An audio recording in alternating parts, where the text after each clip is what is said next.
الشيطان الرجيم. بسم الله الرحمن الرحيم. وهو الذي يرسل الرياح بشرا بين يدي رحمته حتى إذا أقلت سحابا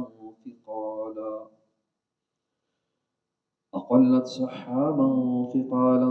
سقناه لبلد ميت فأنزلنا به الماء فأخرجنا به من كل الثمرات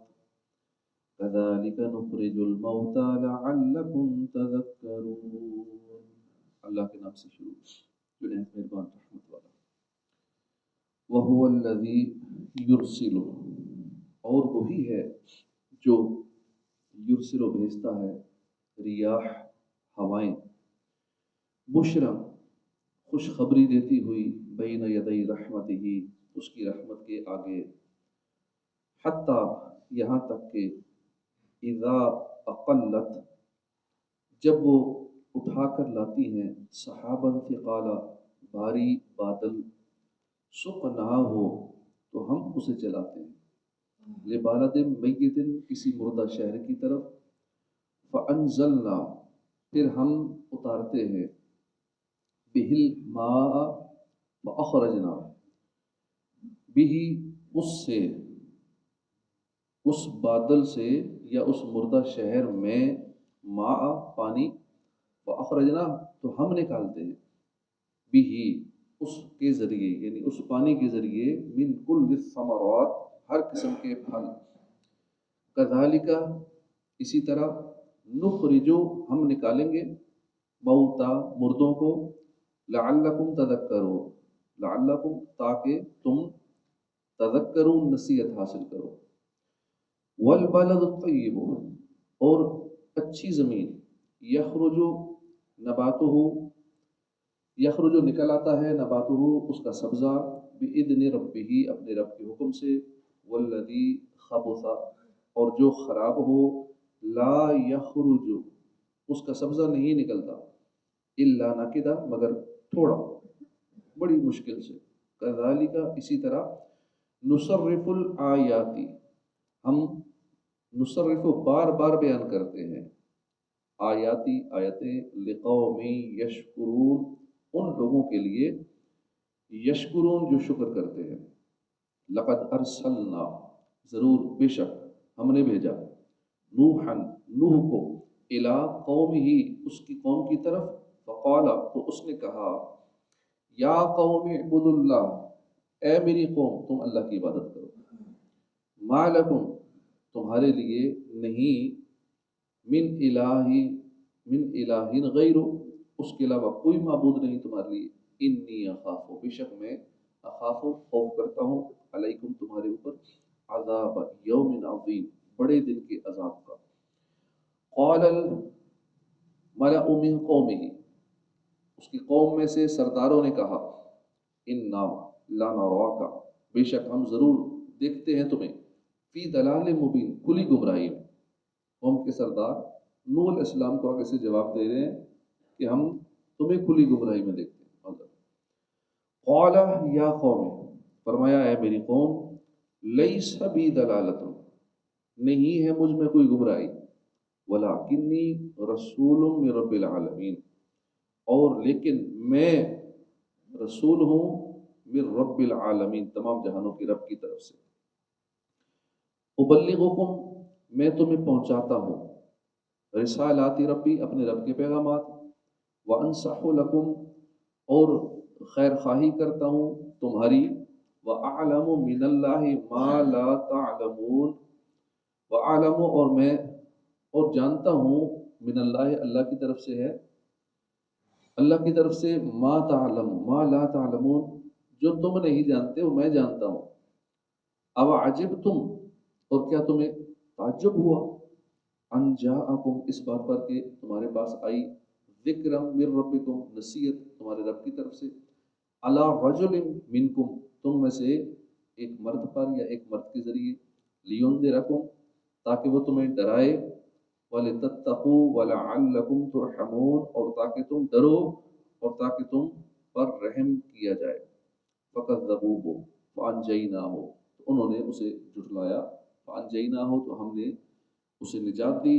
والذین معہ فی الفلک، اور ان لوگوں کو جو اس کے ساتھ کشتی میں تھے، فی الفلک کشتی میں تھے، واغرقنا اور ہم نے غرق کر دی، الذین کذبوا ان لوگوں کو جنہوں نے جھٹلایا ان کو غرق کر دیا، بآیاتنا ہماری آیتوں کو، انہم کانوا قوما عمین بے شک وہ اندھے لوگ تھے، قوما امین اندھے لوگ تھے، وَإِلَىٰ عَادٍ اور عاد کی قوم، اخاہم ہودا ان کے قومی بھائی ہود کو بھیجا، قال یا قوم اعبدوا اللہ انہوں نے فرمایا اے میری قوم تم اللہ کی عبادت کرو، ما لکم تمہارے لیے نہیں، من الہ غیر اس کے علاوہ کوئی معبود نہیں تمہارے لیے، افلا تتقون تو کیا تم ڈرتے نہیں۔ ترجمہ کنز العرفان۔ اور وہی ہے کہ ہوائیں بھیجتا ہے، ہواؤں کو اس حال میں بھیجتا ہے کہ اس کی رحمت کے آگے آگے خوشخبری دے رہی ہوتی ہے، یہاں تک کہ جب وہ ہوائیں بھاری بادل کو اٹھا لاتی ہیں تو ہم اس بادل کو کسی مردہ شہر کی طرف چلاتے ہیں، پھر اس مردہ شہر میں پانی اتارتے ہیں، اس کے ذریعے ہر طرح کے پھل نکالتے ہیں، اسی طرح ہم مردوں کو نکالیں گے۔ یہ بیان اس لیے ہے تاکہ تم نصیحت حاصل کرو۔ اسے دو آیات پہلے اللہ تعالیٰ کی وحدانیت کے چند دلائل بیان فرمائے گئے، جیسے آسمان و زمین کی پیدائش، دن اور رات کا ایک دوسرے کے پیچھے آنا، سورج چاند ستاروں کا مسخر ہونا۔ اب اس آیت میں اللہ تعالیٰ کی عظمت، قدرت، وحدانیت اور وقوع قیامت پر مزید دلائل بیان فرمائے جا رہے ہیں۔ اللہ کی قدرتوں پہ بندہ غور کرتا جائے تو ایمان اور مضبوط ہوتا ہے، بندہ اللہ کے قریب ہوتا چلا جاتا ہے، اللہ کی محبت دل میں بڑھ جاتی ہے، تو پھر بندہ زیادہ عبادت کرتا ہے، پھر آخرت کا سوچتا ہے، دنیا سے دل نہیں لگاتا۔ اللہ کی اتنی قدرت کی نشانیاں ہیں، اتنی قدرتیں ہیں۔ پانی کا سسٹم بھی دیکھ لیں جو اس آیت میں ذکر ہے کہ ہواؤں کو بھیجتا ہے، ان پانی کو اپنے اوپر اٹھاتی ہیں، پھر اس کو آگے منتقل کرتی ہیں۔ ایسا ٹرانسپورٹیشن کا سسٹم اللہ پاک نے بنا دیا کہ بخارات کی صورت میں پانی ویپرز بن کے اوپر جاتا ہے، اور وہاں سے بھی کروڑوں ٹن کے حساب سے پانی وہاں سٹور ہوتا ہے بادلوں کی صورت میں، اور پھر کہاں جاتا ہے؟ جہاں اللہ حکم فرماتا ہے کہ فلاں جگہ مردہ زمین میں فلاں علاقے میں ضرورت ہے، پھر وہ بادل وہاں جاتے ہیں جہاں حکم ہوتا ہے، وہاں پہ بادل برستے ہیں۔ کیسی اللہ کی قدرت کی نشانیاں ہیں۔ ہمارا اس میں کوئی خرچ نہیں ہوتا کہ ہمیں اس کے لیے چلانا پڑے، پیٹرول خرچ کرنا پڑے، ایندھن لگانا پڑے۔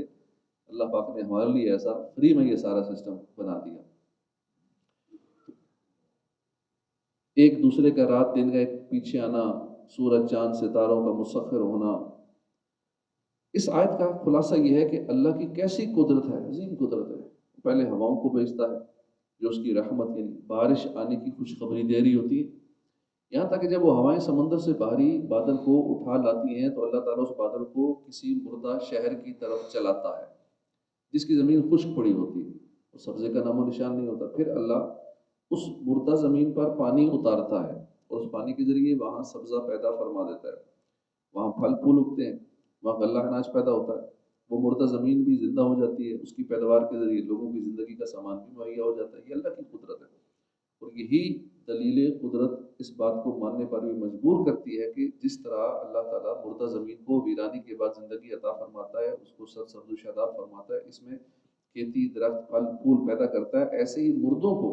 قبروں سے زندہ کر کے اٹھائے گا، کیونکہ جو خشک لکڑی سے تر و تازہ پھل پیدا کرنے پر قادر ہے، اس سے مردہ کا زندہ کرنا کیا بعید ہے۔ قدرت کی یہ نشانی دیکھ لینے کے بعد عقل مند سلیم الحواس کو مردوں کے زندہ کیے جانے پر کچھ تردد باقی نہیں رہتا۔ والبلد الطیب اور جو اچھی زمین ہوتی ہے اس کا سبزہ تو اپنے رب کے حکم سے نکل آتا ہے، اور جو خراب ہوتی ہے اس کا سبزہ بڑی مشکل سے نکلتا ہے، تھوڑا سا نکلتا ہے۔ ہم اسی طرح شکر کرنے والے لوگوں کے لیے تفصیل سے آیات بیان کرتے ہیں۔ یہ مومن کی مثال ہے۔ والبلد الطیب جو اچھی زمین ہوتی ہے، یہ مومن کی مثال ہے کہ جس طرح عمدہ زمین پانی سے نفع پاتی ہے اور اس میں پھل پھول پیدا ہوتے ہیں، اسی طرح جب مومن کے دل پر قرآنی انوار کی بارش ہوتی ہے تو وہ اس سے نفع پاتا ہے، ایمان لاتا ہے، طاعت و عبادات سے پھلتا پھولتا ہے۔ یوں ہی یہ مثال فیضان نبوت کی بھی ہو سکتی ہے کہ جب نبوی فیضان عام ہوتا ہے، نور نبوت کی بارش برستی ہے تو مومن کا دل اس سے نفع حاصل کرتا ہے، اور اسے روحانی زندگی مل جاتی ہے، اور اس کے رگ و پے میں نور ایمان سرایت کر جاتا ہے، اور اعمال صالحہ کے پھل پھول کھلنے لگتے ہیں۔ والذی خبثا، اور جو خراب ہو، یہ کافر کی مثال ہے کہ جیسے خراب زمین بارش سے نفع نہیں پاتی، ایسے ہی کافر قرآن پاک سے متنفع نہیں ہوتا۔ اور یوں ہی جب فیضان نبوت کی بارش ہوتی ہے تو کافر کا خبیث دل اس فیضان سے اسی طرح محروم رہتا ہے جیسے بہترین بارش سے کانٹے دار اور جھاڑیاں جنکار والی زمین وہ محروم رہ جاتی ہے بارش سے۔ لقد ارسلنا، بے شک ہم نے بھیجا، ہم نے نوح کو اس کی قوم کی طرف بھیجا۔ اس نے کہا، اے میری قوم، اللہ کی عبادت کرو، اس کے سوا تمہارا کوئی معبود نہیں، بے شک میں تم پر بڑے دن کے عذاب کا خوف کرتا ہوں۔ اس کی قوم کے سردار بولے، بے شک ہم تمہیں کھلی گمراہی میں دیکھتے ہیں۔ اس سے ماقبل آیات میں اللہ تعالیٰ نے اپنی قدرت اور وحدانیت کے دلائل اور اپنی عجیب و غریب صنعتوں سے متعلق بیان فرمایا۔ ان سے اللہ تعالیٰ کا واحد اور رب ہونا ثابت ہوتا ہے۔ پھر مرنے کے بعد اٹھنے اور زندہ ہونے کی صحت پر مضبوط ترین دلیل قائم فرمائی۔ ان سب کے بعد بڑی تفصیل سے انبیاء کرام کے واقعات بیان فرمائے کہ وہ بھی اپنی امتوں کو توحید و رسالت اور عقیدہ قیامت کی طرف دعوت دیتے رہے۔ اس سے معلوم ہوا کہ یہ دعوت کوئی نئی چیز نہیں ہے، بلکہ ہمیشہ سے انبیاء کرام انہی چیزوں کی دعوت دیتے آئے ہیں۔ پھر اس کے ساتھ اس بات کو بھی بار بار دہرایا گیا کہ انبیاء کرام کی دعوت کے انکار کو معمولی نہ سمجھا جائے، بلکہ پہلی امتوں کے احوال کو پیش نظر رکھا جائے کہ ان سے جنہوں نے انبیاء کرام کو جھٹلایا اور ان کے بیان کردہ عقیدہ توحید و رسالت حشر و نشر کا انکار کیا، وہ تباہ و برباد ہو گئے۔ انبیاء کرام کے واقعات میں سب سے پہلے نوح علیہ السلام کا ذکر کیا گیا، کیونکہ کفار کی طرف بھیجے جانے والے پہلے رسول یہی تھے۔ نوح علیہ السلام کا اسم گرامی تھا یشکر یا عبد الغفار۔ آپ حضرت ادریس علیہ السلام کے پڑپوتے تھے۔ آپ کا لقب نوح اس لیے ہوا کہ آپ بہت زیادہ گریہ زاری کیا کرتے تھے۔ 40 یا 50 سال کی عمر میں نبوت سے سرفراز فرمائے گئے۔ نوح علیہ السلام نے اپنی قوم کو عبادت الہی کی دعوت دیتے ہوئے فرمایا، اے میری قوم، ایمان قبول کر کے اللہ کی عبادت کرو، کیونکہ اس کے سوا کوئی اور ایسا ہے ہی نہیں کہ جس کی عبادت کی جا سکے، وہی تمہارا معبود ہے۔ جس چیز کا میں تمہیں حکم دے رہا ہوں اس میں اگر تم میری نصیحت قبول نہ کرو گے اور راہ راست پر نہ ہوگے تو مجھے تم پر بڑے دن یعنی روز قیامت یا روز طوفان کے عذاب کا خوف ہے۔ انبیاء کرام کے ان تذکروں میں سید عالم صلی اللہ علیہ وسلم کی نبوت کی زبردست دلیل ہے، کیونکہ حضور صلی اللہ علیہ وسلم امی تھے۔ پھر آپ کا ان واقعات کو تفصیلاً بیان فرمانا، بالخصوص ایسے ملک میں جہاں اہل کتاب کے علماء بکثرت موجود تھے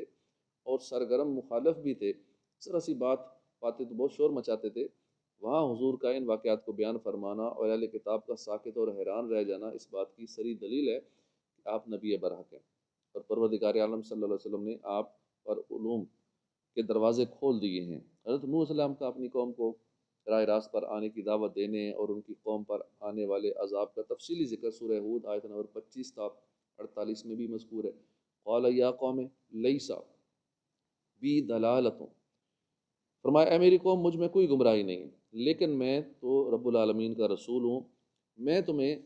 اپنے رب کے پیغامات پہنچاتا ہوں اور تمہاری خیر خواہی کرتا ہوں، اور میں اللہ کی طرف سے وہ علم رکھتا ہوں جو تم نہیں رکھتے۔ اور کیا تمہیں اس بات پر تعجب ہے کہ تمہارے پاس تمہارے رب کی طرف سے تمہیں میں سے ایک مرد کے ذریعے نصیحت آئی تاکہ وہ تمہیں ڈرائے